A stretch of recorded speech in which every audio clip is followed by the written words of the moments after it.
Hello dear student, कैसे हो आप लोग। स्टूडेंट, आज की इस वीडियो में हम क्लास 12 हिंदी के जितने भी स्टूडेंट हैं और इस बार 22 फरवरी 2024 में हिंदी का पेपर देने वाले हैं, तो हम हिंदी का एक वायरल पेपर लेकर आ चुके हैं जो 22 फरवरी को सेम ऐसे ही 100% पूछा जाएगा। इसमें बताए गए एक एक इम्पॉर्टेंट क्वेश्चन आप लोगों को तैयार कर लेना है जो आपके 22 फरवरी बोर्ड पेपर में देखने को मिल जाएंगे। इनमें से सारे इंपॉर्टेंट क्वेश्चंस को हम आपको बताने वाले हैं और पूरे पेपर का आज के इस वीडियो में सॉल्यूशन करके बताएंगे, यानी पूरा हल करके बताएंगे। और ऐसे ही आपको 22 फरवरी को भी हल करना है, कॉपी क्वेश्चन में भी लिखना है और इंपॉर्टेंट क्वेश्चंस में लेकर आया हूं, आप लोगों को भी तैयार कर लेना है। तो आज के इस वीडियो को कंप्लीट वॉच करना है। इसमें बताए गए एक एक क्वेश्चन आपके 22 फरवरी में पेपर के दिन देखने को मिल जाएगा। यहाँ पर देखिए क्लास 12 हिंदी लिखा हुआ है, पेपर कोड भी आप देख सकते हैं 239 AU, मुद्रित पृष्ठ संख्या, फिर अनुक्रमांक नाम। ये पेपर आप घर पर लेकर चले आएंगे। क्लास 12 साहित्यिक हिंदी का ये पेपर है, मॉडल पेपर याद रखिएगा 2024। समय 3 घंटा 15 मिनट हर एक सब्जेक्ट में यही दिया होता है। क्लास 12 हिंदी पूर्णांक 100 नंबर का होता है, जो हाई स्कूल के हैं उनका 70 नंबर का, आप लोगों को पता ही होगा। यहाँ पर देखिए नोट में दिया हुआ है क्या, ये देखिए कि प्रारंभ में 15 मिनट परीक्षार्थियों को प्रश्न पत्र पढ़ने के लिए निर्धारित है। और ये जो आपका पेपर है ये दो भागों में यानी दो खंड में डिवाइड है, खंड का और खंड खा। तो यहाँ पर देखिए सबसे पहले खंड का में आपका 50 नंबर का क्वेश्चन आएगा, समझ में आ गया। और खंड खा में भी आपका 50 नंबर का क्वेश्चन आएगा जो कि हिंदी व्याकरण से रिलेटेड होता है। यहाँ पर देखिए खंड का से हम स्टार्ट करते हैं। 10 आपके ऑब्जेक्टिव क्वेश्चन शामिल होंगे। 10 कितने होंगे? ऑब्जेक्टिव क्वेश्चन होगा जो कि एक एक नंबर का क्वेश्चन होगा। यहाँ पर देखिए सबसे पहले गद्य का आपका 5 प्रश्न होगा, याद रखिएगा, जो कि लेखक से रिलेटेड है। यहाँ पर जो सबसे फर्स्ट में क्वेश्चन पूछा गया है खंड का फर्स्ट क्वेश्चन है, आनंद कादम्बनी के संपादक हैं, जो आनंद कादम्बनी है इसके जो संपादक हैं ये आप कौन है ये बताना है। पहले प्रश्नोत्तर का है। इनमें से जो राइट आंसर हो जाएगा स्टूडेंट वो कौन सा हो जाएगा? पहले का आप लोगों का डी हो जाएगा, बद्री नारायण चौधरी प्रेमघन हो जाएंगे आनंद कादम्बनी के संपादक। समझ में आ गया। इनमें से किसी का भी विकल्प गलत लगे तो कमेंट में जरूर भी बताइएगा। खा नंबर देखिए, यहाँ पर देखिए खा नंबर, हिंदी की प्रथम डायरी कौन सी है। देखिए ये जो क्वेश्चन है काफ़ी कंफ्यूजिंग क्वेश्चन है। इसका आंसर मैंने गूगल पर भी सर्च किया था तो वहाँ पर कोई अलग दिखा रहा था, सेवाग्राम की डायरी दिखा रहा था। लेकिन यहाँ पर जो बुक में दिखा रहा था वो क्या दिखा रहा था? आंसर सी दिखा रहा था, नरदेव शास्त्री की जेल डायरी, हिंदी की प्रथम डायरी सी वाला बुक के हिसाब से। और जो मैंने बताया सेवाग्राम की डायरी ये गूगल पर दिखा रहा था। तो आपके हिसाब से इसका राइट आंसर क्या होना चाहिए जिससे हमें 1 नंबर मिल सके, कमेंट में जरूर बताइएगा। उसके बाद में देखिए गा नंबर देखिए क्या है, आचार्य महावीर द्वारा संपादित पत्रिका है। आचार्य जो महावीर प्रसाद द्विवेदी जी हैं इनके द्वारा जो संपादित पत्रिका है वो सरस्वती है, यानी गा नंबर का वी राइट आंसर हो जाएगा। अगला क्वेश्चन देखिए घा नंबर, रूपक रहस्य के लेखक कौन है। जो रूपक रहस्य है इसके जो लेखक हैं ये आप लोगों को बताना है कौन हो जाएंगे। तो रूपक रहस्य के जो लेखक हो जाएंगे यहाँ पर आंसर ए हो जाएगा, श्याम सुंदर दास जी हो जाएंगे जो कि रूपक रहस्य के लेखक हैं, यानी घा का आपका ए करेक्ट आंसर है। उसके बाद में देखिए अड़ा नंबर, यहाँ पर देखिए अड़ा नंबर क्वेश्चन है, गबन के लेखक कौन है। 1 नंबर का क्वेश्चन है, काफ़ी ज़्यादा इंपॉर्टेंट क्वेश्चन है। तो जो गबन के लेखक हैं स्टूडेंट वो कौन हो जाएंगे? प्रेमचंद्र जी हो जाएंगे। हाई स्कूल में इनका काफ़ी इंपॉर्टेंट क्वेश्चन पूछा जाता है। तो जो गबन के लेखक हो जाएंगे आंसर सी हो जाएगा, प्रेमचंद, मुंशी प्रेमचंद जी, यानी इसमें से आपका राइट आंसर हो जाएगा 5वें का सी हो जाएगा। उसके बाद में देखिए अब हमारा पद्य से 5 प्रश्न हो जाएगा जो कि कवि से रिलेटेड है, याद रखिएगा कवि से रिलेटेड है। तो यहाँ पर देखिए 6 नंबर का प्रश्न क्या पूछा गया है, लहरों के राजहंस की विधा कौन सी है। उपन्यास है, कहानी है, नाटक है या यात्रा वृत्त है। तो यहाँ पर नाटक हो जाएगा जो कि लहरों की राजहंस है। उसके बाद में देखिए परीक्षा गुरु की रचना विधा कौन सी है। काफ़ी ज़्यादा ये भी इंपॉर्टेंट क्वेश्चन है, 1 नंबर का क्वेश्चन है जैसा कि यहाँ पर आप देख सकते हैं। तो जो परीक्षा गुरु की रचना विधा है कौन सी हो जाएगी? वो आपका उपन्यास हो जाएगा, आंसर बी हो जाएगा। परीक्षा गुरु की जो रचना विधा है वो उपन्यास है। और आप लोगों को क्वेश्चन का विकल्प गलत लग रहा है तो कमेंट में ज़रूर बताइएगा, निसंकोच आप बताइएगा क्योंकि हमें डाउट नहीं क्लियर करना है और एक एक नंबर आपके बोर्ड एग्जाम के लिए कीमती है। उसके बाद में देखिए गा नंबर, भाषा और आधुनिकता निबंध के रचनाकार कौन है। ए हरिशंकर प्रसाई जी, वी वासुदेव शरण अग्रवाल, सी मोहन राकेश या डी प्रो जी सुंदर रेड्डी जी। तो भाषा और आधुनिकता जो आपका चैप्टर है आपने काफ़ी जो पढ़ा होगा और इनका गद्यांश आपके बोर्ड एग्जाम में सबसे ज़्यादा पूछा आता है। तो वो कौन हो जाएंगे प्यारे स्टूडेंट, वो आपके हो जाएंगे प्रोफेसर जी सुंदर रेड्डी यानी प्रो जी सुंदर रेड्डी हो जाएंगे। अगला क्वेश्चन देखिए घ नंबर का। ये जो क्वेश्चन है हमने काफ़ी बार अपनी वीडियोज में आप लोगों को बताया है। आप हमारे पुराने विद्यार्थी हैं, पुराने स्टूडेंट हैं, तो हमारे जो इंपॉर्टेंट ऑब्जेक्टिव क्वेश्चन का मैं हिंदी का वीडियो लाता रहता हूँ, आप लोगों को पता होगा। तो कबीरवाणी के डिक्टेटर कौन है प्यारे विद्यार्थी? कबीरवाणी के जो डिक्टेटर हैं वो आचार्य हजारी प्रसाद द्विवेदी जी हो जाएंगे, जो कि कबीरवाणी के डिक्टेटर है यानी डिक्टेटर। अगला क्वेश्चन देखिए, यहाँ पर देखिए 18 नंबर क्वेश्चन है, पैरों में पंख बांधकर रचना किनकी है? काफ़ी इंपॉर्टेंट क्वेश्चन है, काफ़ी बार हमने बता रखा हूँ। रामवृक्ष वेनीपुर हो जाएंगे, जो कि पैरों में पंख बांधकर रचना विधा है, यहाँ विधा नहीं रचनाकार है, यानी इन्होंने ही रामवृक्ष वेनीपुर जी ने पैरों में पंख बांधकर रचना की है। उसके बाद में देखिए हमने 10 ऑब्जेक्टिव क्वेश्चन यानी बहुविकल्पीय प्रश्नों को तो बता दिया है। अब हमारा स्टार्ट हो जाता है यहाँ से सारा खेल। देखिए प्रश्नोत्तर नंबर 3 में है कि निम्नलिखित गद्यांश का संदर्भ देते हुए किसी एक के दिए गए प्रश्नों का उत्तर दीजिए।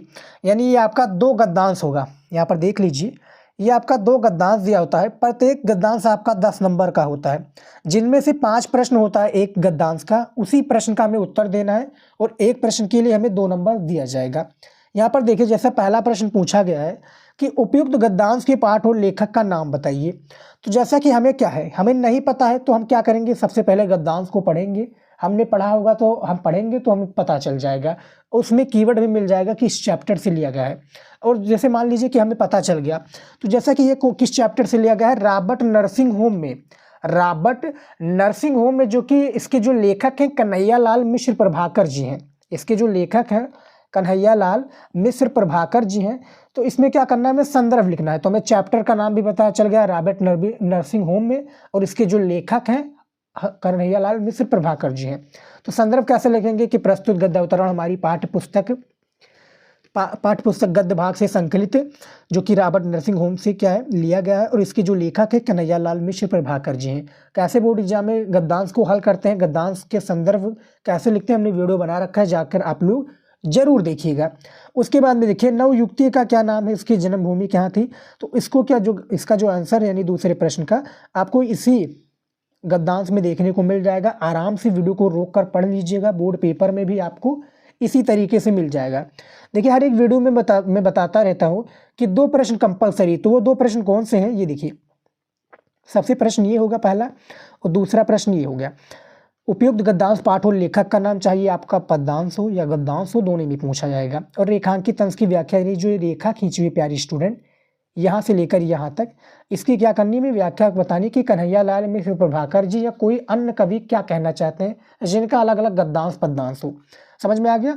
बाकी के जो 3 प्रश्न हैं इसी गद्यांश में इसका आंसर आप लोगों को मिल जाएगा, आराम से ढूंढिएगा और इसका आंसर आपको पूर्ण रूप से मिल जाएगा। 10 नंबर आपका कंप्लीट हो जाएगा। मान लीजिए कि आपको गद्यांश हल करने का नहीं आता है और 10 में से 10 नंबर पूरा कैसे लेकर आए, तो हमने वीडियो बना रखा है, आप ही लोगों के लिए वीडियो बना रखा है, जाकर आप प्लेलिस्ट जरूर चेकआउट कीजिएगा और अपना 10 नंबर कंफर्म कर लीजिए। समझ में आ गया।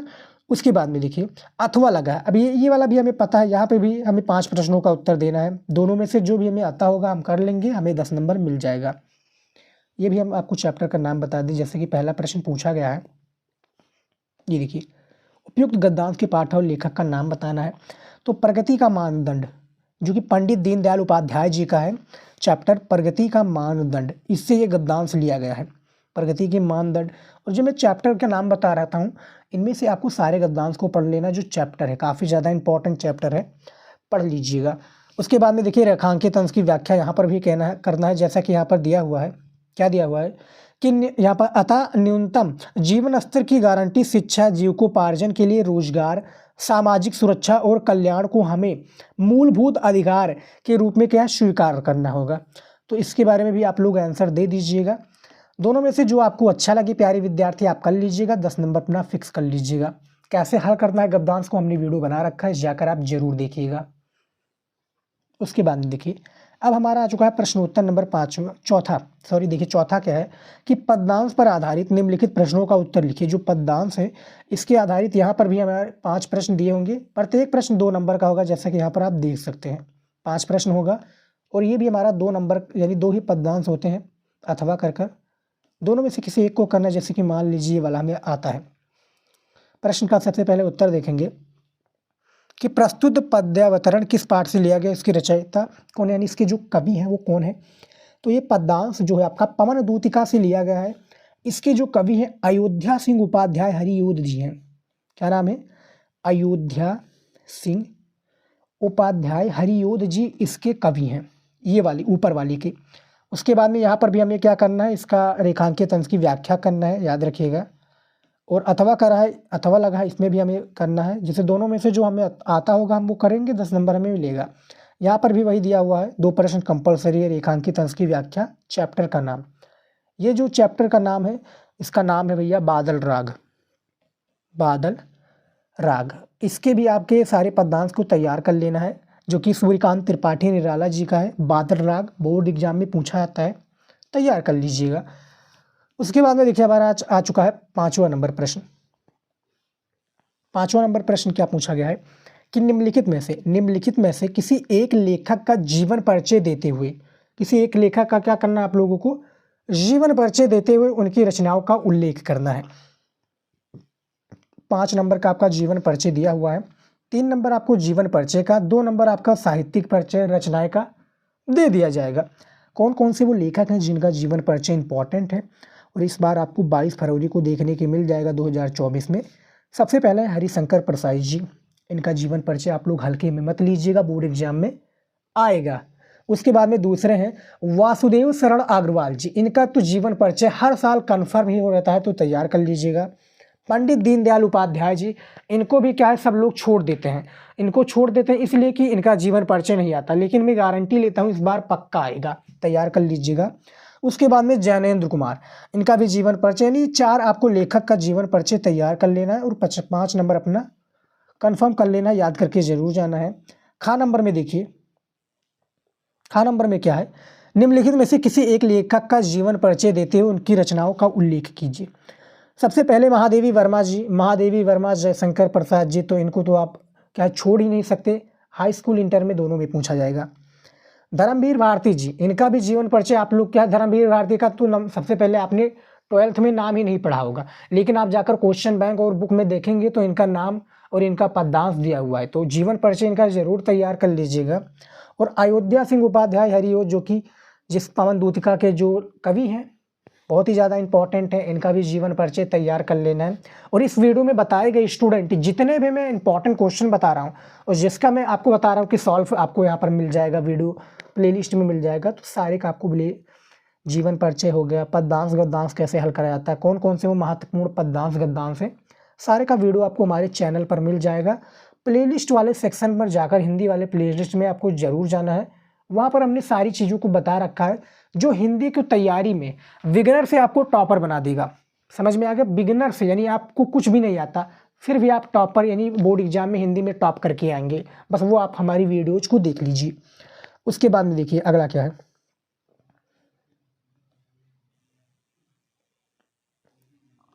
अगला नंबर देखिए 6 नंबर, कर्मनाशा की हार अथवा बहादुर कहानी की कथा वस्तु लिखिए। कर्मनाशा की हार अथवा बहादुर कहानी की कथा वस्तु आपको लिखना है। अधिकतम शब्द सीमा यहाँ पर 80 शब्द है, अथवा करके इसमें भी लिखा हुआ है, देखिए यहाँ पर भी अथवा आपका दिया हुआ है, यहाँ पर भी दिया हुआ है। बहादुर अथवा पंचलाइट कहानी के प्रमुख पात्र की चारित्रिक विशेषताएं बताइए। बहादुर कहानी के जो प्रमुख पात्र कौन है, अमरकांत जी, अमरकांत जी ही हैं, अमरकांत बहादुर दोनों हैं। उसके बाद में पंचलाइट के भैया गोधन मुनरी गुलरी का की, समझ में आ गया। बहादुर था, यहाँ पर क्या प्रमुख पात्र की चारित्रिक विशेषताएं बतानी है और यहाँ पर सारांश बताना है। तो दोनों में से क्या है, ये हर साल आने वाले प्यारे विद्यार्थी टॉपिक है, तैयार कर लीजिएगा तो आपका 5 नंबर वेस्ट नहीं जाएगा। हर साल पूछा जाता है, ये याद रखिएगा, ये हर साल पूछे जाने वाला है, बस आपको इसको तैयार कर लेना है और अपना जो नंबर है, कितना नंबर पक्का है, 5 नंबर, तो तैयार कर लीजिएगा। हमने वीडियो बना रखा है और वीडियो में बताता हूँ, आप देखते नहीं है तो जाकर देख लीजिएगा। टेलीग्राम चैनल हमारा नहीं ज्वाइन किया है तो ज्वाइन कर लीजिए, लिंक मैंने डिस्क्रिप्शन में दिया हुआ है, वहाँ पर आप जाकर ज्वाइन कर लेंगे तो काफ़ी सारे इंपॉर्टेंट आपको चीज़ें मिल जाएंगी जो इम्पॉर्टेंट है। उसके बाद में देखिए यहाँ पर देखिए, स्वपठित खंड काव्य के आधार पर, स्वपठित खंड काव्य के आधार पर किसी एक खंड के प्रश्न का उत्तर दीजिए। अधिकतम शब्द सीमा कितना है? 80 शब्द। ये भी आपका हर साल आने वाला टॉपिक है, हर साल पूछा आता है स्टूडेंट, ये ना कि पूछा ना जाए। जैसे एक आपका कहानी, एक आपका खंड काव्य, ये हर साल कटेगा ही नहीं, हर साल पूछा जाएगा। बस आपको क्या कर लेना है, तैयार कर लेना है। अब जैसे देखिए खंड काव्य, देखिए जो आपका स्वपठित खंड काव्य है, हर एक, जैसे यूपी के स्टूडेंट हैं तो उनका 75 डिस्ट्रिक्ट है, हर एक डिस्ट्रिक्ट का अलग अलग खंड काव्य दिया होता है। कैसे आप पहचानेंगे कि आपके डिस्ट्रिक्ट का कौन है, यानी आपके जो जिले का कौन सा खंड काव्य दिया हुआ है? तो सबसे पहले आप बुक उठाइए, बुक नहीं उठाइए तो अपना क्वेश्चन बैंक उठाइए। क्वेश्चन बैंक में आपके दिया होता है जो खंड काव्य आप देखेंगे उसके ऊपर नाम दिया होगा, यानी इस तरह से दिया होगा कि शामली, मुजफ्फरनगर, फतेहपुर, फिरोजाबाद, प्रयागराज, इस तरह से नाम दिया होगा, आप जाकर देख लीजिएगा। तो हमारे यहाँ पर जैसा कि त्यागपथी चलता है, त्यागपथी खंड काव्य यानी राजश्री और जो कि हर्षवर्धन जी के बारे में हमें बताना रहता है। काफ़ी स्टूडेंट कह रहे मुक्ति यज्ञ चलता होगा जो कि गांधी जी के हैं। सत्य की जीत, रश्मिरथी जो कि कर्ण के बारे में रश्मिरथी चलता होगा। तो यानी हर एक डिस्ट्रिक्ट का अलग अलग पूछा जाता है। हमने सब पर वीडियो बना रखा है, ये नहीं कि वीडियो आपको नहीं मिलेगा, सब पर वीडियो मिल जाएगा। इस वाले चैनल पर नहीं मिलेगा तो हमारे सेकंड चैनल पर मिल जाएगा जो कि जियोग्राफी हिंदी है, उसमें भी जाकर आप ढूंढ सकते हैं। तो ये स्वपठित खंड काव्य भी हो गया। तो अभी तक जो हमारा सिलसिला था स्टूडेंट, यानी 50 नंबर तो अभी तक हमने कंप्लीट कर लिया है। 50 नंबर हमारा हिंदी गद्य में कंप्लीट हो चुका है। अब हमारा यहाँ से सारा सिलसिला स्टार्ट होता है हिंदी व्याकरण का। हिंदी व्याकरण यानी इंग्लिश ग्रामर जिस तरह से होता है, सेम इसी प्रकार से हिंदी व्याकरण भी होता है। आप हमारे इंटेलिजेंट स्टूडेंट हैं, आपको सब पता होगा। उसके बाद में देखिए यहाँ पर प्रश्नोत्तर नंबर 8 में क्या पूछा गया है, यहाँ पर है कि निम्नलिखित संस्कृत गद्यांश का संदर्भ सहित हिंदी में अनुवाद कीजिए। निम्नलिखित जो संस्कृत गद्यांश है इसका संदर्भ सहित हिंदी में अनुवाद करना है, जिस तरह से गद्य पद होता है। यहाँ पर आपको करना कुछ नहीं, पांचों प्रश्न का उत्तर नहीं देना है। यहाँ पर सिर्फ आपको क्या है, संदर्भ इसका लिख देना कि किस चैप्टर से लिया गया है। हिंदी में इसका आपको मीनिंग बता देना है। हिंदी में क्या बताना है आपको, मीनिंग बताना है कि किस चैप्टर से लिया गया। जैसा कि ये जो लिया गया चैप्टर, ये नाम है महर्षि बाल, यहाँ पर चैप्टर का नाम मैं लिख देता हूँ, महर्षि दयानंद, यहाँ पर भी अथवा करके हैं, महर्षि दयानंद। समझ में आ गया, ये इस चैप्टर से लिया गया है। तो हमें क्या करना है, इसका हमें संदर्भ लिख देना कि किस चैप्टर से लिया गया। संदर्भ कैसे लिखेंगे, वीडियो मिल जाएगा, इस वीडियो को देखने के बाद में ज़रूर देख लीजिएगा। जितने भी टॉपिक है सारे को तैयार कर लीजिए, बस आप हल करना जानिए। उसके बाद में हिंदी में इसका मीनिंग बता देना कि इसका मीनिंग क्या होता है। बुक या क्वेश्चन बैंक में इसकी मीनिंग भी पता चल जाएंगे। महर्षि दयानंद का भी बोर्ड एग्जाम में आपका जो गद्यांश से पूछा जाएगा। अब अथवा करके है दोनों में से, जैसे मान लीजिए कि ऊपर वाला नहीं पता है तो आप ये युवक मालवीय यानी ये वाला कर सकते हैं जो कि महामना मालवीय, महामना मालवीय, इनका भी काफ़ी ज़्यादा इंपॉर्टेंट ये आपका जो कि गद्यांश है। दोनों में से किसी एक को करना है, जिसके लिए आपको 7 नंबर दिया जाएगा। 5 नंबर आपको स्टूडेंट किसके लिए दिया जाएगा, इसको यानी हिंदी में मीनिंग बताने के लिए, 2 नंबर संदर्भ लिखने के कि किस चैप्टर से लिया गया है। बस आप ये कर दीजिएगा, दोनों में से किसी एक को करना है, जिसके लिए आपको जो मैं चैप्टर बता दूं कि हिंदी गद्यांश में आपके 2-3 चैप्टर सबसे ज़्यादा इंपॉर्टेंट है। आपका संस्कृत भाषायाम महत्वम, दूसरा आपका महामना मालवीय, तीसरा आपका जो कि महर्षि दयानंद, ये हमने बताया। चौथा भी आप याद कर लीजिए पंचशील सिद्धांता। यानी सारे गद्यांश को पढ़ लेना है कि ये नहीं कि आप एक ही पढ़िएगा, संस्कृत के सारे गद्यांश को कंप्लीट कर लीजिए। उसके बाद में देखिए अब हमारा खंड खा में जो हमारा जो कि खा नंबर आ चुका है, ये भी आपका श्लोक या पद्यांश कह लीजिए, 7 नंबर का ये भी होता है। इसमें भी अथवा दिया हुआ है, जैसा कि ये किस चैप्टर से लिया गया है। ये ऋतु वर्णनम, आपको चैप्टर का नाम पता होगा, नया ऐड हुआ है साहित्यिक हिंदी में, ऋतु वर्णनम। ऋतु वर्णनम के वर्षा चैप्टर से लिया गया आपका श्लोक है। समझ में आ गया। इसमें क्या हमें संदर्भ लिखना है और हिंदी में इसका अनुवाद कर देना है। अथवा करा है, नहीं तो आप ये जातक कथा वाला कर दीजिए, जातक कथा, इसके भी बोर्ड एग्जाम में पूछा था श्लोक, तैयार कर लीजिएगा कि नाम आरोचते कुद्रो भद्र उल्लूकस्य विसेचनम और अगुदृश्य मुख फस्य कथ कुद्रो भविष्यते। तो इसके बारे में भी आप बता दीजिएगा। उसके बाद में देखिए अब हमारा आ चुका है 9 नंबर क्वेश्चन। देखिए क्या है कि निम्नलिखित में से किसी 2 प्रश्न का संस्कृत में क्या है आपको उत्तर देना है। 2 प्रश्नों का करना है, 4 दिया हुआ है, जिसके लिए एक प्रश्न पर 2 नंबर दिया जाएगा, जैसा कि यहाँ पर देख सकते हैं। मान लीजिए कि हम ये ऊपर वाला कर रहे हैं, यहाँ पर देखिए जो ऊपर वाला फर्स्ट वाला है, का भाषा अस्माभि मातृशम माननीय, तो इसका देखिए किस तरह से होगा। संस्कृत भाषा, संस्कृत भाषा आप पढ़ लीजिएगा, उसके बाद में मैं मिटा दूंगा संस्कृत भाषा। उसके क्या बाद है अस्माभि, अस्माभि अस्माभि मातृ, अस्माभि मातृशम माननीय, माननीय,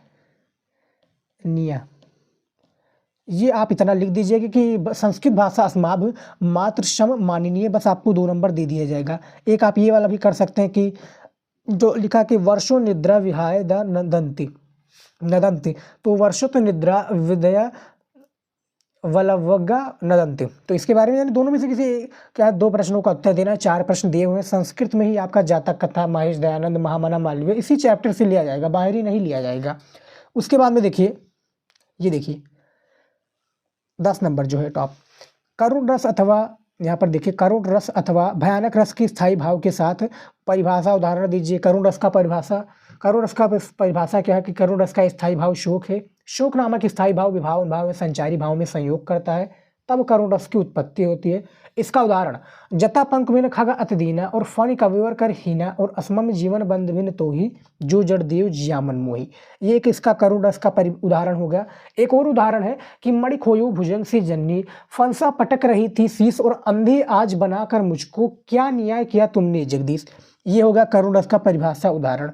भयानक रस यानी जिसमें भय, भय क्या है, भय वाला यानी जिसमें कि जैसे कि कपि को गर्जन से भाप गई और हनुमान के भीषण दर्शन से ही भाप गई, यानी जो कि उसका है, यानी इसमें भय, भयानक रस का जो स्थायी भाव है भय है, यानी किसी भयजनक वस्तु या कोई अपराध कर देने से उसके दंडित होने की जो विचार होती है उसी को क्या कहते हैं, भयानक रस कहते हैं। इसका भी स्थायी भाव।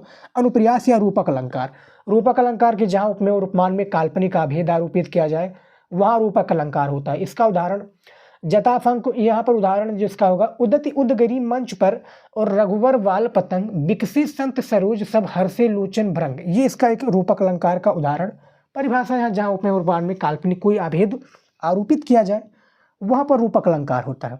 किसी एक को करना है अथवा देख सकते हैं यहाँ पर, ये देखिए दोहा में दोहा छंद, दोहा और चौपाई, चौपाई छंद में सम्मात्रिक छंद होता है। इसके प्रत्येक 11 और 13 मात्राएं होती हैं, यानी प्रत्येक यानी प्रथम और दूसरे, प्रथम और तृतीय चरण में आपका क्या है 11-11 मात्राएं, 13-13 मात्राएं होती हैं। और दूसरे और जैसे जैसे दोहा में जो होता है आपका प्रथम और तृतीय चरण में 13-13 मात्राएं, और उसके बाद में क्या है चौथे और जो आपका दूसरे और चौथे में 11-11 मात्राएं होती हैं। तो इसके लक्षण और उदाहरण के बारे में आपको मात्रा लगाकर बताना होगा।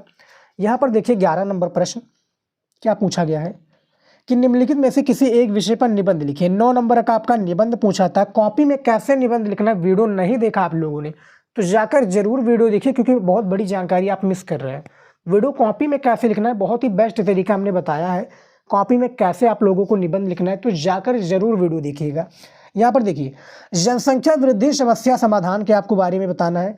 क्रिकेट का खेल यानी जो क्रिकेट देख खेल है इसका आंखों देखा आपको वर्णन बताना है, यानी आप किसी क्रिकेट स्टेडियम में गए या कहीं पर भी गए, यानी कोई लोकल टूर्नामेंट चल रहा है वहाँ पर जो आंखों देखा वर्णन किया है आपने पूरे का क्या कर देना है, कॉपी में पूरा उतार देना है, यानी छाप देना है पूरा, 9 नंबर अपने ले लेना है।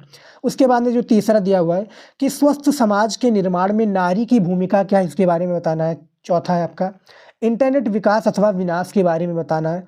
पांचवा भाषा हिंदी का भविष्य किस तरह से है, इसके बारे में बताना है। तो यानी 11 नंबर जो टॉपिक है हमारा, जो प्रश्न है निबंध के बारे में, इन सभी निबंध के बारे में तैयार कर लीजिएगा, बहुत ही ज़्यादा इंपॉर्टेंट है मेरी प्यारी स्टूडेंट। चलिए देखते हैं अगला। देखिए 12 नंबर आ चुका है हमारा, जो कि क्या आ चुका है, संध विच्छेद आ चुका है। संध विच्छेद आपका 3 प्रश्न पूछा था, 1-1 नंबर का होता है। यहाँ पर देखिए तट टीका का संध विच्छेद क्या होगा, 4 आपके पास ऑप्शन हैं। तट टीका का संध विच्छेद क्या होगा, तो वो आपका हो जाएगा आ वाला, तट धन टीका हो जाएगा इसका राइट आंसर। उसके बाद में देखिए दूसरा है उपोषित का संध विच्छेद क्या होगा। उपोषद का संध विच्छेद क्या हो जाएगा स्टूडेंट, तो वो आपका हो जाएगा, ये देखिए उपोषद का बा वाला हो जाएगा राइट आंसर। इसमें भी आपका दूसरा हो जाएगा उपधन औसत हो जाएगा उपोषद का सही संध विच्छेद। उसके बाद में देखिए नैनम का संध विच्छेद, तीसरा है नैनम का संध विच्छेद क्या होगा, तो वो आपका हो जाएगा नेधन अनम, जो कि आ वाला करेक्ट आंसर है। देखिए आप लोग क्या तैयारी को अपना बेटर करना चाहते हैं तो हिंदी का हमारा प्लेलिस्ट और इम्पॉर्टेंट वीडियो हमने बताया कि बस आप इतना पढ़ लीजिए। जिन भी विद्यार्थी ने अभी तक हिंदी में कुछ भी तैयारी नहीं किया है, हमने एक वीडियो बनाया हुआ है कि हिंदी में बस इतना पढ़ लो आपका बेड़ा पार है, हिंदी में आप अच्छा नंबर लेकर आओगे, पास हो जाओगे। वो वीडियो जाकर देख लीजिएगा, हमने अभी हाल ही फिलहाल में 2-4 दिन पहले बनाया हुआ है। उसके बाद में देखिए संधि तो हमारा 3 ही पूछा जाता है, संधि विच्छेद भी आपको ज़्यादा से ज़्यादा तैयार कर लेना है, क्वेश्चन बैंक में मिल जाएगा। यहाँ पर अब हमारा आ जाता है नील गाय में समास बताना है। नील गाय में आपका समास क्या हो जाएगा, तो वो आपका बा हो जाएगा कर्मधारण समास, कर्मधारण समास आपका इसमें हो जाएगा। उसके बाद में देखिए महाजन में समास कौन सा हो जाएगा, महाजन में समास आपको बताना है। ये आपका कौन सा समास हो जाएगा, ये आपका हो जाएगा प्यारी स्टूडेंट कर्मधारण समास। इसमें भी आपका क्या कर्मधारण समास हो जाएगा महाजन में। कर्मधारण समास सबसे ज़्यादा चर्चित है, कर्मधारण अव्ययभाव, ये 2 समास आपका सबसे ज़्यादा यानी पूछा जाता है। उसके बाद में देखिए प्रत्यय आ चुका है। साहित्यिक हिंदी में आपका प्रत्यय होता है। देखिए प्रत्यय भी आपका 2 पूछा था, 1-1 नंबर का ऑब्जेक्टिव फॉर्म में। यहाँ पर देखिए 13 नंबर का पहला है का पहला प्रश्न है कि प्रभुत्तम में प्रत्यय कौन सा हो जाएगा। प्रभुत्तम, तो यहाँ पर देखिए मैं थोड़ा दिखा दूँ, ये देखिए त्वा लिखा है ना, तो यही वाला आ वाला हो जाएगा। प्रभुत्तम यानी मौड़ी को देखिए हमारी जो निकल क्या रहा है, ये देखिए मैं लिख देता हूँ प्रभुत्तम, यानी ये जो बीच वाला वर्ड है यही वाला राइट आंसर हो जाएगा। उसके बाद में देखिए दूसरा नित्वा शब्द में प्रत्यय कौन सा है, नित्वा कत्वा, तो इसमें जो आपका राइट आंसर हो जाएगा सा हो जाएगा। आपका नित्वा शब्द में जो प्रत्यय हो जाएगा वो आपका सा हो जाएगा। ये देखिए यहाँ पर भी हमारा 2 नंबर प्रश्न होगा। देखिए 1-1 2-2 नंबर आपके लिए काफ़ी ज़्यादा इंपॉर्टेंट है, छोड़ना एक भी प्रश्न नहीं है, सारे को आपको कर आना है, क्योंकि आप लोग हमारे इंटेलिजेंट स्टूडेंट हो और हमें विश्वास है कि आप लोग कर पाएंगे, सारी चीज़ों को कर पाएंगे। घर पर ही आप तैयारी में लग जाइए, टाइमर फिट कर लीजिए कि 3 घंटे में पेपर हल कर पाता हूँ या नहीं कर पाता हूँ। और वीडियो को क्या कीजिए, ज़्यादा से ज़्यादा शेयर कीजिए। ऐसे ही वीडियो हम और भी लाते रहेंगे और आपकी तैयारी को एक नेक्स्ट लेवल लेकर जाएंगे, अच्छे से कंप्लीट कराएंगे। यहाँ पर देखिए रेखांकित पदों पर आपको बताना है प्यारी स्टूडेंट, क्या बताना है कि रेखांकित पदों में से किसी एक पद में विभक्ति तथा उसके संबंधित नियम के बारे में आपको बताना है। जैसे यहाँ पर पादेन खज, सा पादेन खज अस्ति या सा वालिका, यहाँ पर क्या आपको नियम यानी सूत्र बताना है और उसके बारे में विभक्ति बताना है। जैसे कि सा पादेन, यहाँ पर पादेन खज किसी एक पर बताना है, 2 नंबर मिल जाएगा। तो पादेन खज यानी पैर से लंगड़ा है, पैर से क्या है भैया लंगड़ा है। जो इसका नियम है वो नियम क्या है, नियम है येना विकारे, नियम जो है एना विकारे। इसका जो आपका विभक्त हो जाएगा वो तृतीय विभक्त हो जाएगा। समझ में आ गया, आप ऐसे ही समझ लीजिए, हमने कॉपी में भी बताया कि कैसे लिखना है, जाकर जरूर देखिएगा। उसके बाद में देखिए नया टॉपिक हमारा ऐड हुआ है साहित्यिक हिंदी में 2024 की न्यू सिलेबस के आधार पर क्या हुआ है, ये देखिए अपने विद्यालय में संदर्भ पुस्तक के अभाव की ओर विद्यालय के प्रधानाचार्य का ध्यान आकृष्ट कराते हुए पुस्तकालय में उक्त पुस्तकों की पूर्ति हेतु एक प्रार्थना पत्र लिखिए। 8 नंबर का एक आपका क्या है पत्र लेखन आया है, इसमें भी अथवा दिया हुआ है। कैसे पत्र लिखा जाता है वीडियो हमने बना दिया है, जाकर जरूर चेकआउट कीजिएगा। यहाँ पर देखिए दोनों में से किसी एक को करना है, जिसके लिए एग्जामिनर आपको 8 नंबर देगा। नगर में अतिक्रमण की समस्या एवं निवारण हेतु महापौर का पत्र लिखिए, या आप ये वाला कर लीजिए। पत्र कैसे लिखा जाता है, कौन कौन से वो महत्वपूर्ण पत्र हैं, हमने वीडियो बना रखा है, जाकर जरूर देखिएगा। फिलहाल यहाँ पर देख सकते हैं जो हमारा हिंदी था हमने पूरी चीज़ों को बता दिया है, जो 22 फरवरी 2024 की बोर्ड एग्जाम में आने के लिए अनिवार्य है।